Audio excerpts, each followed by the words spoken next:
سلام بچه‌ها، خوش اومدید به این ویدیو. حتما کانال یوتیوب منو ساب کنید و بریم اون ویدیو رو بگیم. این کانال بچه‌ها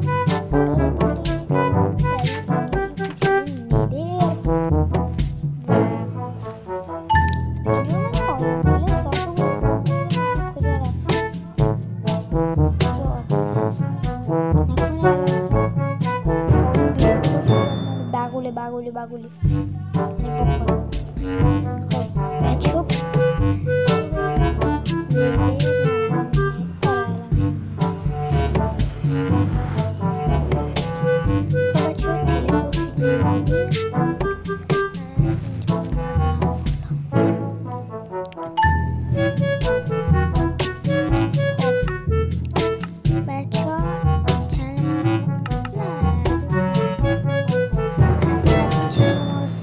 کنید، ویدیو رو لایک کنید و حتما اون دکمه زنگوله رو هم بزنید تا ویدیو گذاشتم تو چنلم اولین نفر باشید که با خبر میشید.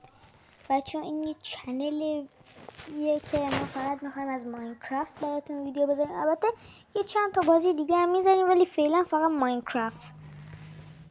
فقط ندرای نسخه قدیمی ماینکرافت یک کوچولو ترسناک به نظر میرسه. خب الان بگردیم دنبال پورتالمون تا برگردیم خونه هم. اینجا که نیست،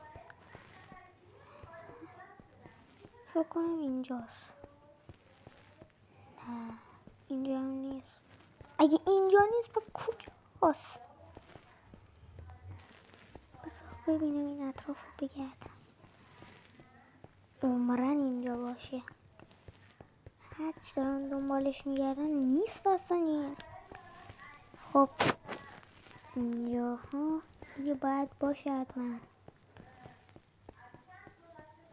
ای بابا اینجا هم که نبود. خب بریم حتما دیگه پیدا میشه. ای گفتم پیدا میشه، اینجاست. خب بچه برگردیم اینجا ببینم به کجا را داره. ولش کن. خب بریم برگردیم بچه. خب برگشتیم به خونه‌مون.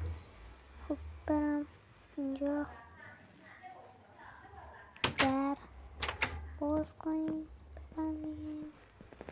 خب